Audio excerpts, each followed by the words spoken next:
Hi friends, welcome to my channel. இந்த மாரி சுவாரஸ்யமான கதைகளை கேட்க நீங்கள் இப்போ தான் நம்ம சேனலுக்கு முதல் முறையாக வரீங்கன்னா மறக்காமல் நம்ம சேனலை சப்ஸ்கிரைப் பண்ணி வச்சுக்கோங்க. பக்கத்தில் இருக்க பெல் ஐக்கானையும் கிளிக் பண்ணிக்கோங்க. என் பெயர் விக்னேஷ். நான் என்னுடைய ஃப்ரெண்டோட பர்த்டே பார்ட்டியை முடித்துவிட்டு வீடு திரும்பலாம் என்று நள்ளிரவு 1 மணி இருக்கும். சாலைகள் வெறிச்சோடி கிடந்தனர்.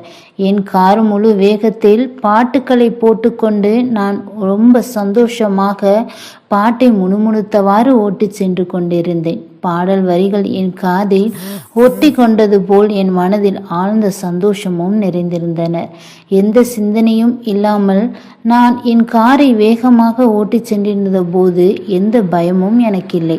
அதற்கு காரணம், என் நண்பனின் பிறந்த நாளை முன்னிட்டு அங்கேயே சிறிதாக மதுவும் அருந்திவிட்டுத்தான் வந்தேன்.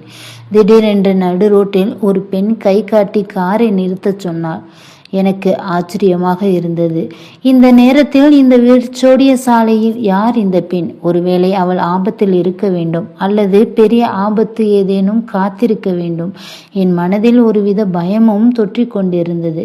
இது போன்ற சமயங்களில் வாகன ஓட்டிகளை நிறுத்தி கொள்ளையடிக்கிற கூட்டமும் இருக்கிறார்கள். பெரும்பாலும் பெண்களை வைத்துத்தான் இது போன்ற சூழ்ச்சிகளையும் செய்கிறார்கள். ஆண்கள் பொதுவாக பெண்களை பார்க்கும்போது பலவீனம் அடைந்து உதவி செய்ய முன் வருவார்கள். அதனால் தான் பெண்களை வைத்து மறைந்திருந்து கூட்டாளிகள் வந்து கொள்ளையடித்து விட்டு செல்கிறார்கள். காரின் ஹைலைட் வெளிச்சத்தில் அவள் பால் போல வெள்ளையாகவே இருந்தாள். கூந்தல் காற்றில் கலைந்து அலைந்தபடியே இருந்தாள். நான் உடனடியாக காரை நிறுத்திவிட்டு வெளியே வந்தேன். அவள் என் அருகில் ஓடி வந்து அவள் வந்த விதத்திலேயே அவள் பார்க்க அழகாக இருந்தாள். மனநலம் சரியில்லாதவள் போல் என்னை புரிந்து கொண்டேன். நான் என் கையை பிடித்து கொண்டு, அண்ணா அண்ணா, என்னை கொஞ்சம் வீட்டில் விட்டு விடுங்கள். தெரியாமல் நான் இந்த பக்கத்து வந்துட்டேன். எனக்கு என் வீட்டோடைய அட்ரஸும் மறந்துவிட்டது. ப்ளீஸ், என்னுடைய வீட்டில் என்னை அழைத்து கொண்டு போய் விடுங்கள் என்று கெஞ்சினாள். அவள் என் கையை பிடித்ததும் என் உடலில் ஒரு மின்னதிர்வு ஏற்பட்டது. இந்த அழகிய பெண்ணை பார்த்தவுடன் என் சுயநினைவை இழந்து விட்டேன். என் கண்கள் அவள் மேல் பதித்தும் அங்கிருந்து நகர மறுத்தனர். இவ்வளவு அழகான பெண்ணுக்கு மனநிலை சரியில்லாமல் இந்த வெறிச்சோடிய சாலையில் தனியாக நின்று கொண்டிருக்கிறாளே. இவர்கள் உதடுகளும் பன்னீர் பூ இதழ் போல் இருந்திருந்தது. அவள் முகத்தில் சிறிய புன்னகையும் இருந்தது. ஒரு நொடி என் இதயம் அந்த பெண்ணின் கன்னங்களை தொட்டு பார்க்க துடித்தது. அதனால் எனக்கு அந்த தைரியமும் இல்லை. நான் அவளை பார்த்தேன். அவள் கண்களில் கண்ணீருடன் என்னை பார்த்து கொண்டிருந்தாள். தொடர்ந்து என்னை வீட்டில் விட்டு விடுங்கள்.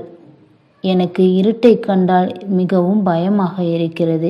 இந்த நடு ரோட்டில் அவளை விடுவது சரியில்லை என்று தோன்றியது. ஆனால் நான் அவளுக்கு லிஃப்ட் கொடுத்தால் நான் நிச்சயமாக தவறு செய்து விடுவேன். அவளை பார்த்தால் எனக்கு மனதில் எந்த ஒரு கட்டுப்பாடும் இல்லாமல் இருக்கிறது.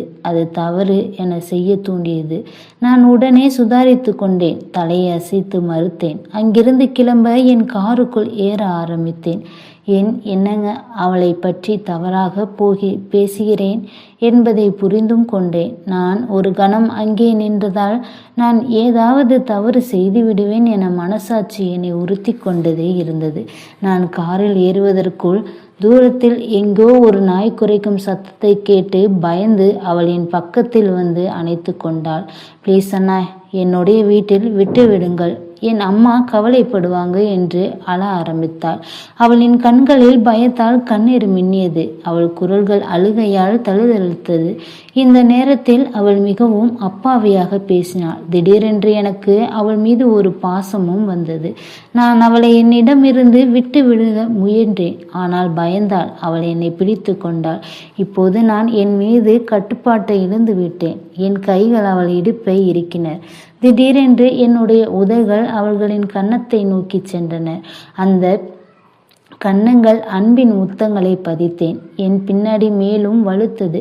அவள் என் கைகளில் சிக்கி திணறினாள். நான் அவளை மேலும் இறுக்கி அணைத்தேன். அவள் இப்போது என்னிடமிருந்து விடுபட முயன்றாள். ஆனால் நான் அவளை விடுவித்தேன். ஆனால் அவளின் கன்னங்களை என் இரு கைகளிலும் ஏந்தி அவளை பெயரை கேட்டேன். என் பெயர் என்ன என்று கேட்டாள். எங்கே இருக்க?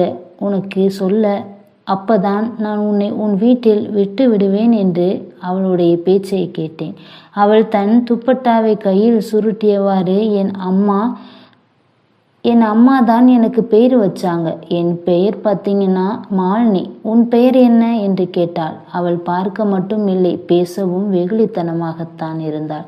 அவளின் குணம் குழந்தை போலவே இருந்தது. அதனால் குழந்தை போல் செயல்பட்டாள். இவ்வளவு அழகான பெண் இந்த நேரத்தில் இங்கு என்ன செய்து கொண்டிருக்கிறாள் என்று நான் ஆச்சரியப்பட்டேன். உன் பெயர் ரொம்ப அழகாக இருக்கிறது, உன் மாதிரி என்று சொன்னேன். நானும் அவளிடம், உன் வீட்டில் யாரும் இல்லையா?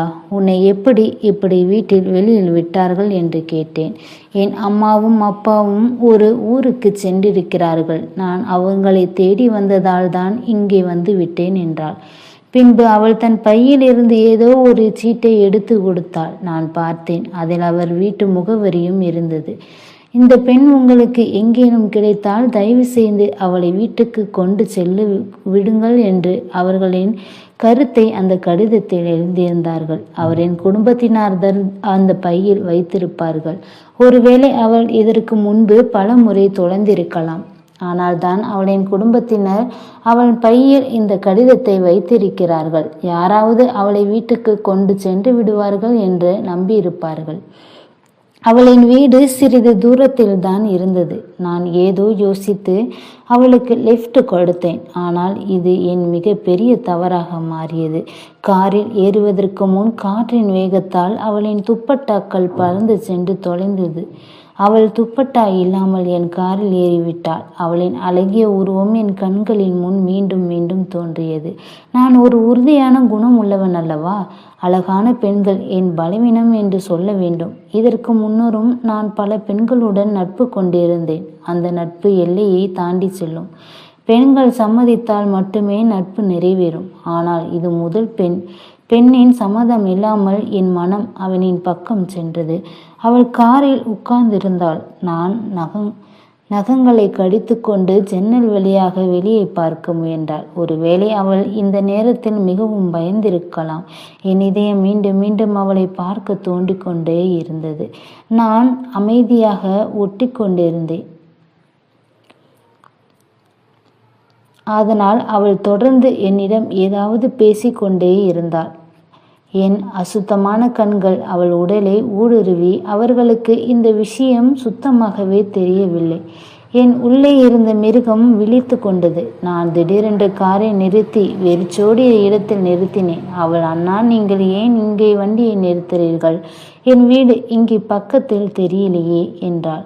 நான் இன்னும் கொஞ்சம் நேரத்தில் வீட்டுக்கு போகலாம் என்று சொல்லிவிட்டு காரின் பின் இருக்கைக்கு சென்றேன். மெதுவாக நான் அவளை நெருங்கினேன். பார்க்க நான் அவள் மீது முழுமையாக ஆதிக்கம் செலுத்தி விட்டேன். முதலில் அவளுக்கு எதுவும் புரியவில்லை. ஆனால் நான் எல்லை மீறிய போது அவள் முழுமையாக நடுங்கினாள், அழுதாள், கத்தினாள். என் பிடியிலிருந்து வெளியேற அனைத்து முயற்சிகளையும் செய்தாள். ஆனால் தான் அவளை அப்படியே கட்டுப்படுத்தியிருந்தேன். என் பிடிப்பில் இருந்து அவளால் விடுபட முயலவில்லை. அவள் தொடர்ந்து ஒரே விஷயத்தை தான் சொல்லி கொண்டிருந்தாள். அண்ணா, என்னை விட்டு விடுங்கள், எனக்கு கஷ்டமாக உள்ளது, என்னால் பொறுத்திருக்க முடியவில்லை, நான் என் அம்மா கிட்ட போகணும் என்று சொன்னாள். ஆனால் நான் அவளை விடவில்லை. அவளுடன் இன்னும் சில நிமிடங்கள் இருக்க விரும்பினேன். அவளுடன் நான் நினைத்ததை பார்க்க முடியாத அளவில் அனைத்தையும் அவளிடம் செய்து விட்டேன். இதற்கு முன்பு நான் ஒருபோதும் பெண்ணின் சம்மதம் இல்லாமல் யாரையும் நெருங்க கூட இல்லை. ஆனால் இன்று என் வாழ்க்கையில் முதல் முறையாக என்னுள் இருந்த கெட்ட சக்தி என் மீது முழுமையாக ஆதிக்கம் செலுத்திவிட்டன. சிறிது நேரம் கழித்து நான் அந்த பெண்ணை சிறிது தூரத்தில் விட்டுவிட்டேன். ஆனால் அவளின் வீட்டிற்கு அருகிலேயே விட்டுவிட்டேன் என்பதை கவனித்தேன். அவளை காரில் இருந்து இறக்கிவிட்டு நான் வேகமாக என் காரை ஓட்டிக்கொண்டு வீட்டுக்கு வந்து சேர்ந்தேன். ஆனால் ஏன் என்று தெரியவில்லை, என் உள்ளே ஒருவித அமைதியின்மை நிறைந்திருந்தது. இன்று நான் செய்ததை என் மனசாட்சி அனுமதிக்கவில்லை. உங்களுக்குள் வெட்கம் என்னை கொன்றது. அந்த அப்பாவி மனநிலை இல்லாத பெண் என் ஆசைக்கு பலியானாள். அந்த பெண்ணுடன் கழிந்த தருணங்களின் போதை இன்னும் என் மனதில் இருந்தது. அதை வெளியேற்ற நான் முடிந்தவரை முயற்சியும் செய்தேன். வீடு வந்ததும் என் அம்மா வருகைக்காக காத்திருந்தாள். மிகவும் கவலையுடன், விக்னேஷ், ஏன் இவ்வளவு லேட்டாயிருச்சு? வழக்கமாக 10 மணிக்குள்ளே வந்துடுவ, ஏன் இன்னைக்கு 2 மணி லேட்டாக வர? அம்மாவின் பேச்சை கேட்டவுடன் ஒரு நொடி அந்த பெண்ணின் அழகிய முகம் என் நினைவில் வந்தது. ஆனால் நான் உடனே என் எண்ணத்தை உதறினேன். நான் இந்த நேரத்தில் எங்கிருந்து வருகிறேன் என்பதை அம்மாவிடமும் சற்று வெளிப்படுத்தவில்லை. என் அம்மாவுக்கு சிறிதளவாவது சந்தேகம் வந்திருந்தால் என் உயிரையே எடுத்து விடுவாள். என் அம்மா என்னை இப்படி வளர்க்கவில்லை.